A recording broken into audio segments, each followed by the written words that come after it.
사람의 기본적인 욕구 중에 하나는 좀 편안하게 살고 싶다, 좀 마음 편하게 살고 싶다 하는 그런 욕구일 겁니다. 염려와 고민, 또 괴로움과 고통을 좋아하는 사람은 없습니다. 그러나 이런 고통스럽고 힘든 삶을 싫어한다고 해서 우리가 외면하고 살 수만은 없습니다. 환난과 고난으로부터 자유로운 사람은 한 사람도 없다는 얘기죠. 그러나 이 고난이 지나고 나서 보면 우리에게 꼭 괴로움과 고통만 주는 것은 아니고 유익함을 가져다 주기도 한다라는 것을 깨달을 때가 있습니다. 그 당시에는 참 괴롭고 힘들지만 지나고 나면 내가 그 고난을 통해서 좀 성장했구나. 또 내가 이런 근력이 생겼구나. 힘이 생겼구나. 또 하나님께서 나를 도우시고 함께 하심을 깨닫게 되었구나. 이런 것들을 느낄 때가 있는 것이죠. 그래서 내가 고난 가운데 하나님의 함께 하심에 대한 간증과 고백을 나누는 것은 나도 하나님의 은혜를 다시 한번 되새기게 되는 기회가 되기도 하고, 또 그것을 듣는 사람에게는 또 새롭게 하나님을 바라보면서 위로를 얻을 수 있는 기회가 되기도 합니다. 그래서 사도 바울은 고린도 후서 1장에서 지금 계속 고난과 위로에 대한 이야기를 하고 있습니다. 자, 그러다 오늘 본문에 보면 자신이 당했던 그런 환난, 이 고난들을 쭉 이야기하면서 고린도 교회 교인들이 그들도 지금 힘든 시간들을 보내고 있을 때 위로함을 얻었으면 좋겠다 하는 마음으로 말씀을 전하고 있습니다. 바울은 실제로 복음을 전하면서 많은 환난과 박해를 받았죠. 그의 서신서 곳곳에 보면 그가 얼마나 힘든 시간을 보냈는가를 알 수 있습니다. 오늘 본문에도 그가 당한 환난과 고난을 먼저 이야기합니다. 8절 말씀을 보면 형제들아 우리가 아시아에서 당한 환난을 너희가 모르기를 원하지 아니하노니, 이런 말씀으로 시작합니다. 바울은 전도 여행을 시작하면서 많은 고생을 했습니다. 그러다가 이제 고린도 교회에 가서 복음을 전하고 또 잠시 떠나왔다가 다시 편지를 쓰게 되는데, 고린도라고 하는 지역은 지금으로 말하면 그리스의 남부 지역입니다. 그런데 바울이 이렇게 유럽으로 건너오기 전에 아시아에서 주로 복음을 전했죠. 지금으로 말하면 터키 동부 서부를 우리가 이제 소아시아 지역이다 이렇게 부르게 되는데, 이때 복음을 전하면서 당했던 환난을 너희가 알았으면 좋겠다. 근데 사실 바울은 그 아시아에서 터키 지역에서만 고난을 당한 게 아니죠. 빌립보에 오면서부터 데살로니가, 베레아, 그리고 밑에 고린도에 올 때까지 유대인들이 가는 데마다 쫓아다니면서 핍박을 하고 생명의 위협을 느낄 정도로 그렇게 쫓아다녀서 야반도주하듯이 이렇게 도망을 다녀왔던 그런 기억이 있습니다. 그러면 바울이 아시아에서 당했던 환난을 회고하면서 썼던 구절 중에 어떤 정도였는가 한번 봅니다. 8절 뒷부분부터 구절을 보면 힘에 겹도록 심한 고난을 당하여 살 소망까지 끊어지고 우리는 우리 자신이 사형 선고를 받은 줄 알았으니, 그랬습니다. 지금 바울이 자기가 힘들었던 시간들을 회고하면서 뭐라고 그랬느냐, 내가 당한 고난은 힘에 겹도록 심한 고난이었다. 또 살 소망이 끊어질 정도의 고난이었다.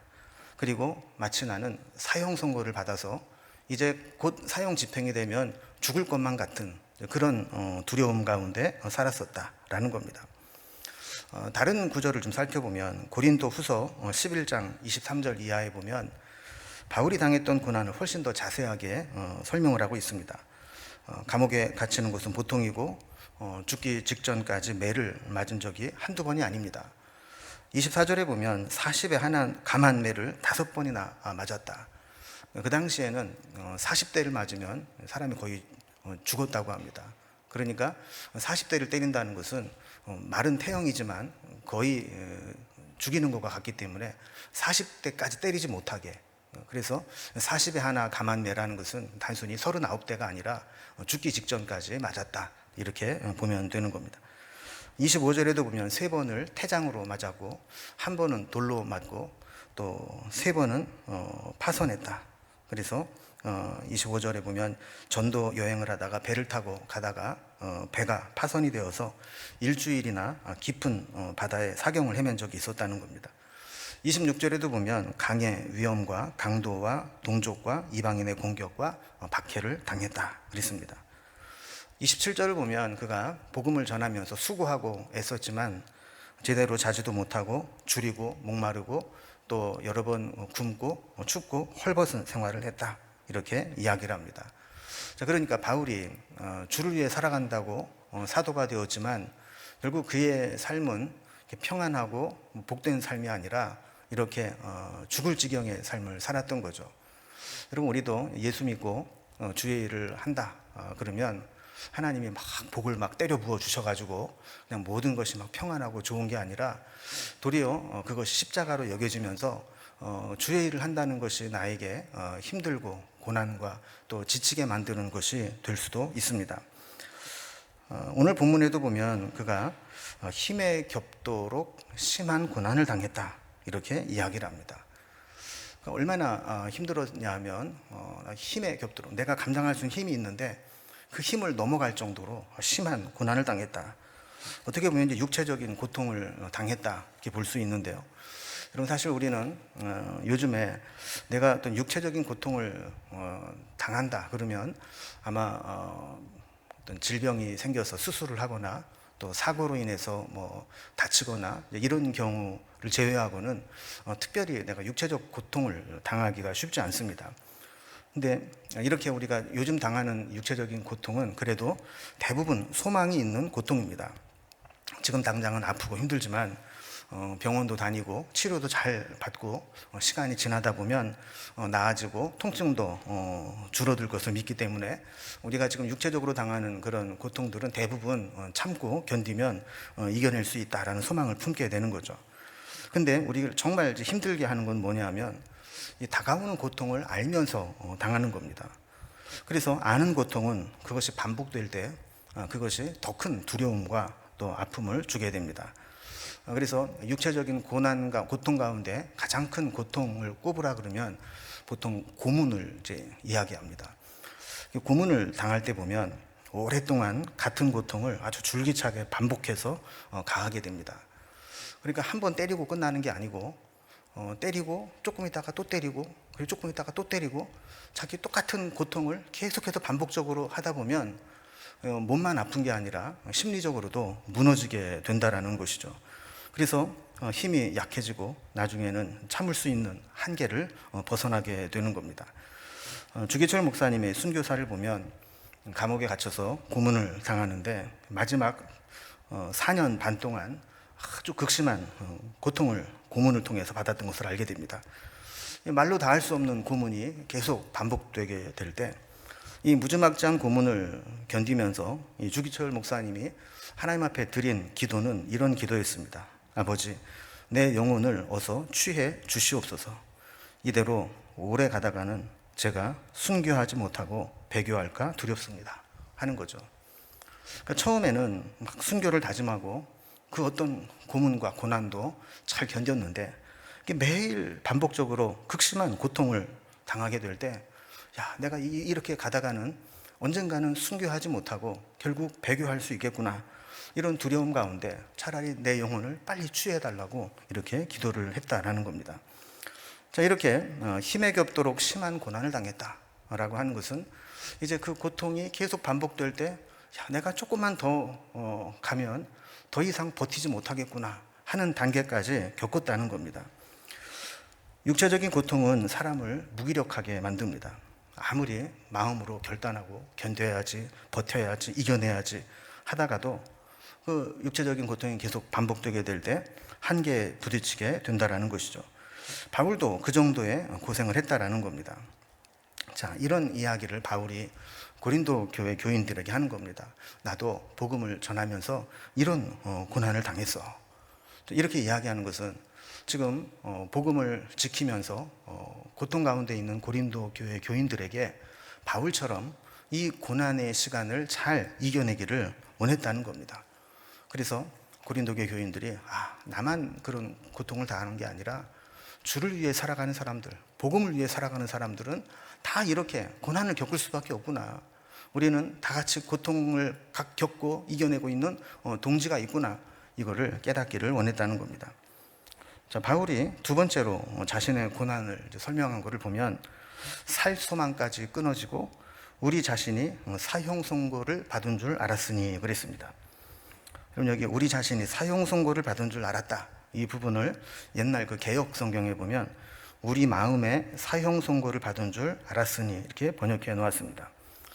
우리가 방금 살펴본 것처럼 힘에 겹도록 심한 고난을 당했다가 또 육체적인 고통을 이야기한다면 살 소망이 끊어지고 마음에 사형 선고를 받은 것 같았다라고 하는 것은 우리의 신앙과 정신을 지켜내기가 어려울 정도로 극도의 고통을 느꼈다는 겁니다. 여러분, 우리는 보통 고난을 당해도 언젠간 하나님이 구원해 주실 거야, 기도하면 언젠가는 하나님이 힘든 시간들을 끝내게 해주실 거야, 이런 믿음을 가지고 있습니다. 그러나 내가 당하는 그 고통이 또 환난이 너무 크거나 또 너무 오랜 시간 계속 지속되게 되면 마음 한편에 하나님에 대한 믿음을 갖고 있지만 또 한편으로는 이러다 내 믿음이 여기까지가 아닌가, 내가 이런 힘든 시간을 견디면서 계속 신앙생활을 해야 되는가, 이런 절망과 포기 앞에 유혹을 받는 한계가 오게 된다는 겁니다. 자, 바울은 자기가 당한 이 고난만 이야기한 게 아닙니다. 내가 이렇게 힘든 시간들을 겪었지만, 그러나 그 다음 고백이 중요합니다. 이 고난을 어떻게 극복하고 어떻게 해석하고 어떻게 그것을 받아들였느냐 하는 겁니다. 그래서 9절 중간에 보면 이는 우리로 자기를 의지하지 말고 오직 죽은 자를 다시 살리시는 하나님만 의지하게 하심이라 그랬습니다. 여러분, 고난보다 중요한 것은 고난을 해석하는 것이고 고난을 통해 유익함을 얻는 것입니다. 제가 보면서 제일 불쌍한 사람 중에 하나는 뭐냐면, 어떤 고난을 당하면서 아주 죽도록 고생만 하고 아무런 깨달음도 없고 유익함도 얻지 못하는 사람, 이런 사람들이 제일 불쌍합니다. 고난이 왔는데 그 고난 때문에 어떤 사람은 완전히 망가지는 사람이 있습니다. 고난을 통해서 아무런 유익함도 얻지 못하고 점점 수렁에 빠져들다가 정말 힘든 모습으로 망가지는 사람이 있는 거죠. 어떻게 보면 이런 사람이 제일 불쌍한 사람입니다. 그런데 어떤 사람은 고난을 통해서 깊은 깨달음을 얻습니다. 아픈 만큼 성숙해진다고 고난을 통해서 그 사람이 훨씬 더 큰 사람이 됩니다. 그래서 고난과 실패를 자신에게 유익한 기회로 삼을 수 있습니다. 여러분, 우리도 살다 보면 몸이든 마음이든 또 삶에서든 사람과의 관계에서든 우리를 아프게 하고 힘들게 하는 것들을 만날 때가 있습니다. 이때 우리는 이 고난이 또 나의 아픔이 나를 해롭게 하고 망가지게 하고 상하게 하는 것이 아니라 도리어 이 고난을 통해 내가 더 성숙해지고 내 신앙이 더 견고해지고 영적으로 유익함을 얻을 수 있도록 기도해야 됩니다. 저는 누군가에게 상담을 해오면 제가 뭐 답변을 줄 수 있겠습니까? 근데 제가 상담을 하면서 대답을 유도하는 첫 번째 원리는 이런 겁니다.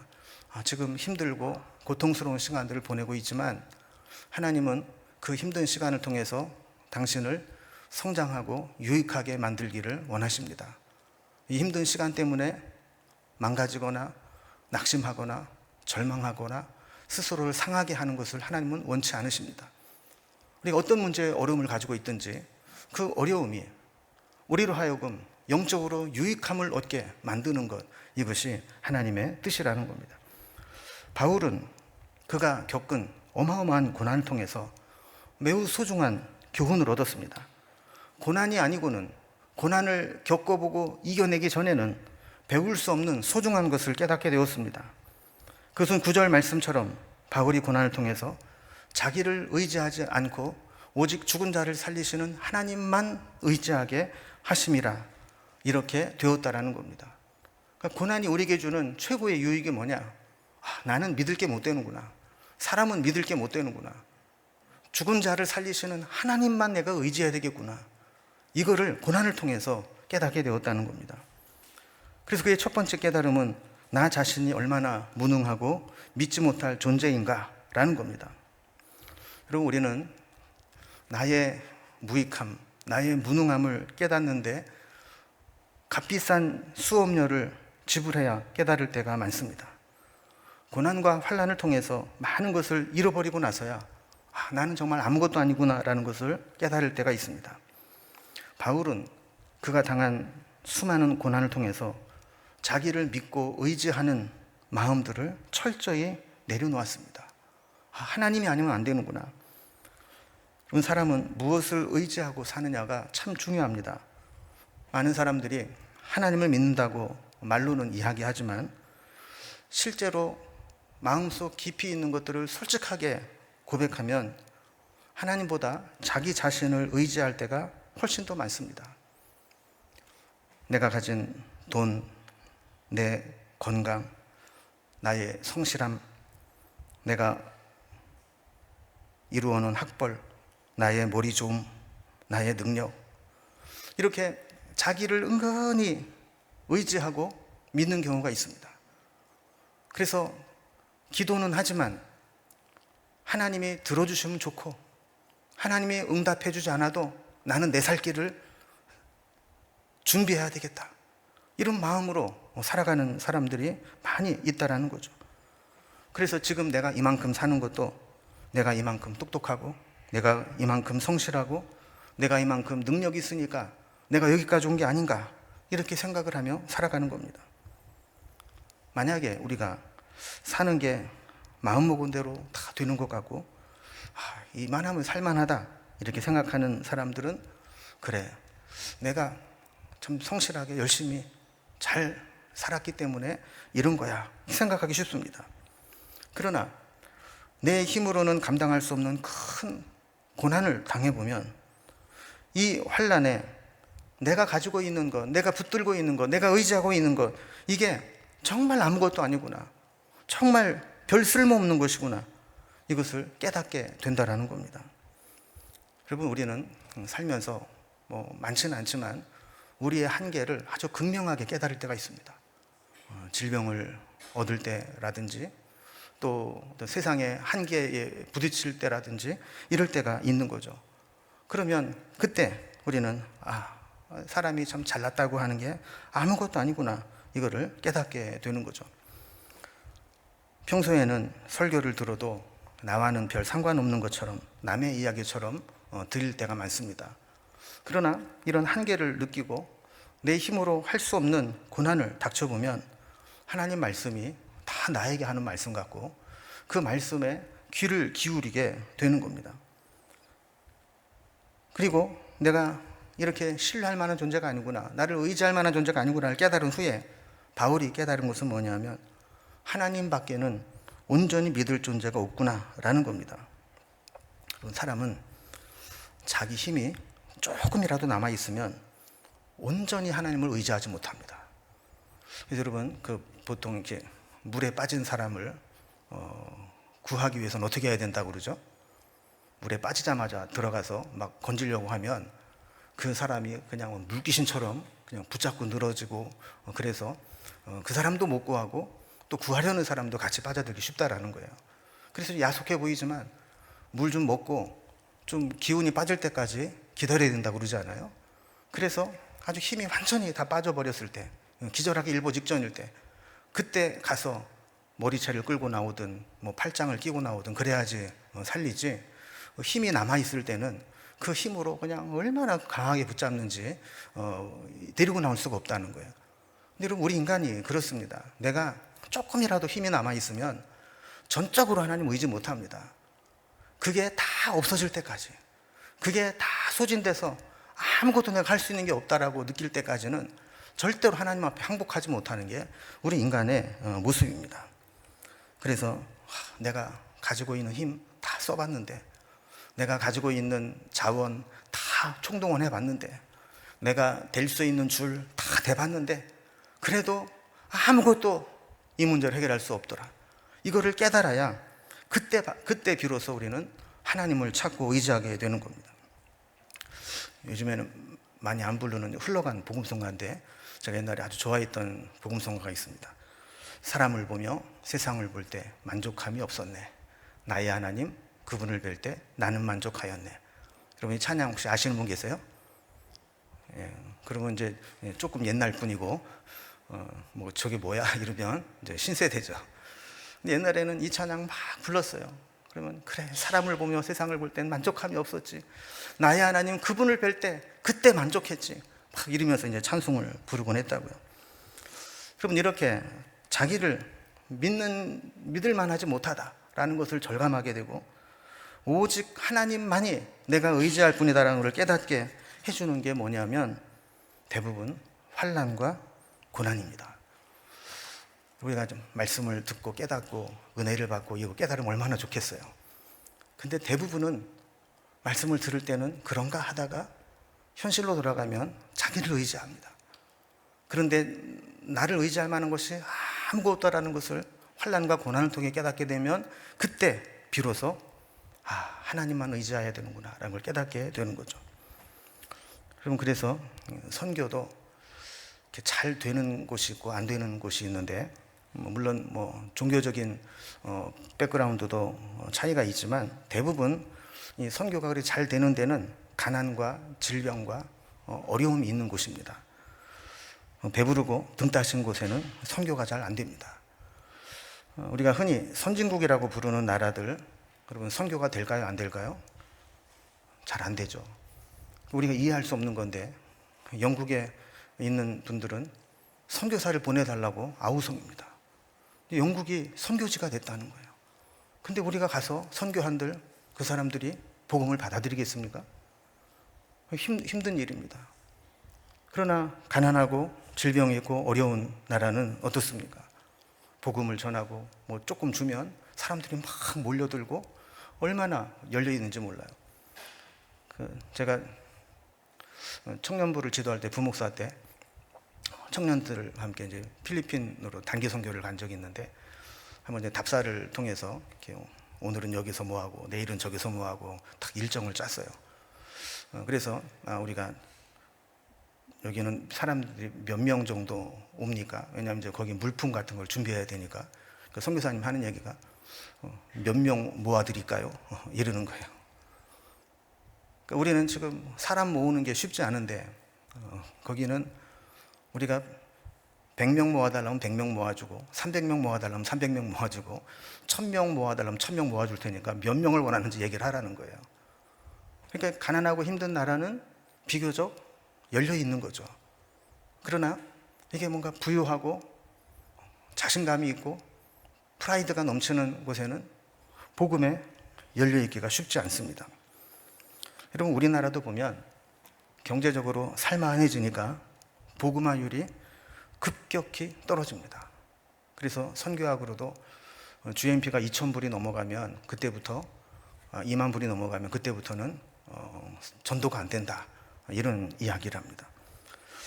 이미 기독교가 몰락한 영국보다 우리 한국 교회가 몰락하는 속도가 6배나 더 빠르다고 하는 기사를 읽은 적이 있습니다. 그러니까 영국도 어느 날 갑자기 지금 같은 모습이 된 건 아니잖아요. 그죠? 서서히 몰락하고 있는데 그 몰락하는 속도보다 우리나라가 몰락하는 속도가 6배나 더 빠르다는 거예요. 그러니까 얼마나 빠르게 우리 한국 교회가 이렇게 어려움을 당하는지 모릅니다. 여러분 불과 우리나라 한 세대, 두 세대 전만 해도 보릿고개가 있었습니다. 배고픔을 겪으며 살았고 사는 게 여의치 않아서 하고 싶은 것을 못하는 한계에 빠진 삶을 살았습니다. 그래서 어떻게 사람이 하고 싶은 거 다 하고 사냐 이러면서 제한을 시키고 또 그렇게 못하는 걸 당연하게 여기면서 살아왔던 시절이 있었죠. 근데 불과 지금 한 세대, 두 세대 만에 우리는 너무나 부유해졌습니다. 사실 마음만 먹으면 할 수 있는 것들이 너무 많아졌습니다. 굳이 그렇게까지 할 필요가 있나 싶어서 안 하는 거지. 우리 마음만 먹으면 얼마든지 할 수 있는 일들이 많아졌습니다. 여러분 이렇게 되니까 사람들이 복음에 마음이 닫혀지기 시작합니다. 옛날에 정말 아무것도 없고 또 사회에서도 할 수 있는 기술이나 이런 게 없을 때는 심각한 문제가 생기면 사람들이 어떻게 했어요? 산에 올라가서 기도하죠. 그러면서 뭐하고 기도한다고 그래요? 소나무 뿌리 하나 뽑고 오겠다. 그런 심정으로 올라가서 기도했던 거죠. 그런데 이제 가진 게 너무 많아지고 또 너무나 많은 기술이 발달되고 하니까 하나님을 의지하고 기도하는 것은 후순위로 자꾸 밀려가고 이제 내가 가진 것으로 내 문제를 스스로 해결하고자 하는 그런 마음들이 더 커지는 겁니다. 여러분, 우리는 하나님 없이도 살 수 있을 정도로 넉넉해지지 않았는가, 부유해지지 않았는가 돌아볼 필요가 있습니다. 우리가 정말 내 모든 것들을 다 내려놓고 하나님 아니면 안 됩니다. 나는 오직 하나님만 의지해야지 살지, 하나님 안 도와주시면 나는 살 수 없습니다. 여러분, 이런 절박함의 고백으로 기도하시는 분이 계십니까? 그래야 되지만 우리는 어쩌면 내가 나름대로 열심히 살아가고 하나님 그냥 나 조금만 좀 도와주시면 내가 좀 잘할 수 있을 것 같아요, 이런 마음으로 기도하며 살아가기가 쉽다라는 것이죠. 바울은 고난을 통해서 이렇게 자기를 의지하지 않고 오직 하나님만, 죽은 자 가운데 살리신 하나님만 의지하게 되었다라는 것을 고난을 통해 깨닫게 되었다라고 이야기를 하는 겁니다. 자, 바울은 이렇게 하나님만 의지하게 된 모습을 이렇게 고백합니다. 10절에 보면 그가 이같이 큰 사망에서 우리를 건지셨고 또 건지실 것이며 이후에도 건지시기를 그에게 바라노라. 여러분, 이 시제가 세 개의 시제가 나오지 않습니까? 하나님은 내가 큰 사망에 있을 때 우리를 건지셨습니다. 그리고 지금 내가 겪고 있는 그 고난과 어려움도 건지실 것입니다. 그리고 앞으로 이후에도 그런 일을 만날 때 하나님께서 건져주시기를 나는 그에게 기도하고 있습니다 라는 겁니다. 바울이 죽을 고비를 넘기고 큰 환난 가운데서 하나님이 건지심을 체험하고 위기 때마다 하나님 앞에 기도할 때 건져주시고 피할 길을 내주시는 것을 체험했습니다. 그 하나님을 내가 믿고 의지하고 체험했을 때 지금 당하고 있는 고난도 하나님은 이겨내게 하실 것을 믿는다는 겁니다. 그리고 앞으로 내가 어떤 고난과 어떤 어려움을 만나도 그 하나님이 변함없이 나를 건져주실 것이라고 믿고 있는 겁니다. 여러분, 고난을 당했을 때 믿음으로 이겨낸 사람은 이 하나님에 대한 학습이 됩니다. 아, 그래, 내가 그때 힘들었을 때, 그때 내가 시험에 들었을 때, 그때 내가 환난으로 죽고 싶었을 때, 그때 내가 사람 바라보지 않고 사람 의지하지 않고 오직 죽은 자를 살리신 하나님만 붙잡고 기도하며 인내하며 하나님 앞에 엎드려 그 어려움을 이겨냈지. 이것을 체험한 사람은 어떤 어려움을 만나도 그때마다 과거에 나를 건지신 하나님을 기억해내면서 그래, 내가 이때가 기도할 때지, 내가 이때가 하나님 의지할 때지, 그러면서 하나님을 붙잡게 되는 겁니다. 그리고 앞으로 어떤 어려움이 앞에 예고돼 있어도 두려워하지 않고 그래, 그까짓 거 오라 그래, 하나님이 나와 함께 하시는데, 나를 건져주신 하나님이 지금도 여전히 변함없이 나를 지키고 계신데, 이러면서 이겨낼 수 있는 겁니다. 여러분, 그래서 우리는 시험을 당할 때, 고난을 겪을 때, 환난을 통과할 때 기를 쓰고 기도하며 믿음으로 하나님의 건져주심을 체험해야 됩니다. 그것이 나의 영적인 학습이 되어야 합니다. 그 학습의 결과로 내가 어떤 어려움을 당하든 하나님을 의지해서 이겨낼 수 있어야 됩니다. 이제 11절을 보면 바울이 고린도 교인들에게 한 가지 제안을 합니다. 너희도 우리를 위하여 간구함으로 도우라. 사실 바울은 고린도 교회 교인들이 당하는 고난에 비하면 비교할 수 없는 큰 고난을 겪으면서 여기까지 왔습니다. 그러면서 아까 말씀드린 것처럼 고난에 학습이 되어 있습니다. 아, 내가 돌에 맞아 죽은 줄 알고 사람들이 거적을 씌워서 내다 버렸지만 하나님이 살리셔서 내가 살아났지. 죽음도 나를 하나님이 맡겨진 사명에서 끊어낼 수가 없지. 이거를 깨달은 바울은 어떤 어려움을 만나도 믿음으로 여기까지 왔습니다. 그러니까 바울이 겪었던 그 고난들을 생각해 보면 고린도 교회 교인들이 살면서 당하는 고난은 사실 아무것도 아닙니다. 그래서 바울이 일부러 나는 이러이러이러한 고난을 당했지만 살 소망까지 끊어지고 힘에 겹도록 마음의 사형 선고를 받은 것 같은 그런 삶을 살며 살아왔지만 하나님이 이전에도 나를 건지셨고 지금도 건지시고 앞으로도 건지시는 것을 나는 믿어 이러면서 살아왔던 겁니다. 자, 그러면서 그가 고린도 교회 교인들에게 한 가지 제안하는 것은 너희도 우리를 위하여 간구함으로 도우라 라는 겁니다. 기도로 함께 이 사역에 동역을 해달라는 겁니다. 고린도 교회 교인들도 복음을 위해서 죽을 고생을 하고 있는 바울을 위해 기도해 달라라는 겁니다. 바울을 위해서 기도하다 보면 고린도 교회 교인들은 자기네들이 얼마나 안일하게 신앙생활하고 있는지, 얼마나 유치한 신앙생활을 하고 있는지 알게 될 것이기 때문이라는 겁니다. 여러분, 고린도 전서의 말씀을 쭉 살펴보면 고린도 교회에 여러 가지 문제가 있지 않습니까? 나는 무슨 판이 그러면서 파당을 짓기도 하고 또 막 외부에 막 고소고발을 하기도 하고 누가 더 크니 이런 얘기로 분쟁을 일으키기도 하고 이런 것들이 정말 복음을 위해서 목숨을 걸고 그 환난과 고난을 당하고 있는 바울에 비하면 정말 그것이 문제가 될 수 있느냐 하는 것을 깨닫게 된다라는 겁니다. 여러분, 기도하면 하나님께서 깨닫게 해주십니다. 기도하다 보면 하나님이 나를 도우셔서 문제를 해결되는 것을 체험하게 됩니다. 기도하다 보면 은혜를 깨닫게 되고 기도하다 보면 믿음도 생기고 기도하다 보면 하나님의 응답을 체험하면서 은혜를 회복하게 됩니다. 그래서 고린도 교회 교인들에게 내가 이런 고난 가운데 나를 건지신 하나님을 내가 믿고 나아가는데 너희도 나를 위해서 기도해 달라. 그러면서 11절을 보면 이어서 이렇게 얘기합니다. 우리가 많은 사람의 기도로 얻은 은사로 말미암아 많은 사람이 우리를 위하여 감사하게 하려 함이라 그랬습니다. 여기 보면 한 가지 특이한 표현이 나옵니다. 자신이 얻은 은사를 뭐라고 얘기하냐면 많은 사람의 기도로 얻은 은사다 이렇게 소개하고 있습니다.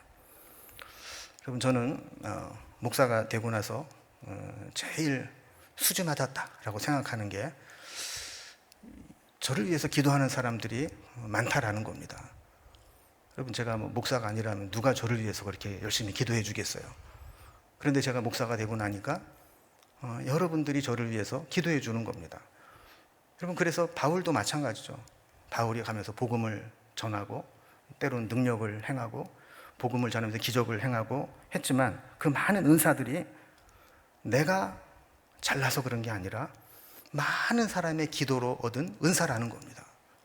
그래서 이 은사를 가지고 많은 사람들에게 감사함을 받았다는 거예요. 사실 우리도 그렇잖아요. 말씀을 전해주고 은혜를 깨닫게 하고 복음을 전해주면 복음을 받은 사람들이 나에게 복음을 전해주고 말씀을 가르쳐준 사람에게 감사하는 마음을 갖게 되는 겁니다. 그래서 바울이 그런 것을 경험했기 때문에 고린도 교회는 나를 위해서 기도해 주므로 이 사역이 계속되기를 원한다는 겁니다. 11절 앞부분에 다시 한번 봅니다. 너희도 우리를 위하여 간구함으로 도우라. 바울이 앞으로 복음을 전하는 삶을 살아갈 때 그들의 기도가 힘이 되어서 그들의 많은 사람의 기도로 얻은 은사로 복음 전하는 삶을 살게 해달라고 권면하는 겁니다. 이제 말씀을 마무리합니다. 좀 고린도 후서를 시작하면서 계속 반복되는 주제는 고난과 위로입니다. 고난은 우리를 변화시킵니다. 그런데 긍정적인 변화를 가져오기도 하지만 부정적인 변화를 가져오기도 합니다.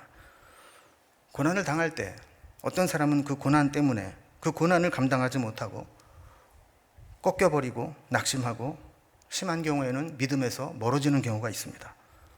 그러나 어떤 사람은 고난을 겪을 때 그 고난 때문에 더 하나님 앞에 기도하고 하나님이 건져주시고 살려주시는 것을 체험하게 됩니다. 그래서 그 믿음이 더 굳건하게 성장하게 됩니다. 고난은 또한 우리에게 신앙의 가치관을 변화시켜 줍니다. 사람이나 자기를 의지하는 것이 아니라 오직 하나님만 의지하게 만들어 줍니다. 고난은 마치 풀무불과 같아서 용광로와 같아서 나를 의지하는 것들이 남아있는 그 찌꺼기들을 고난을 통해서 다 제거하고 하나님만 의지하는 순전한 믿음을 갖게 해줍니다. 이것을 체험한 사람은 어떤 환난이 오더라도 하나님이 이전에 나를 건져주신 그 하나님이 지금도 건져주실 것을 믿고 의지하게 됩니다. 고난은 우리로 하여금 오직 하나님만 의지하게 하려고 하나님이 허락하신 것입니다. 그래서 우리가 어떤 고난을 만나더라도 하나님이 우리를 건지실 것을 믿고 하나님만 의지하고 그로 인해서 하나님의 구원하심을, 하나님의 은혜를 체험할 수 있기를 바랍니다. 시험과 환난과 고난 때문에 영적으로 손해를 보고 낙심하고 절망하는 것이 아니라 도리어 그것이 우리로 하여금 살아계신 하나님을 체험하고 하나님의 구원을 경험할 수 있는, 그래서 영적으로 유익하게 되는 그런 기회가 될 수 있기를 주님의 이름으로 기원합니다.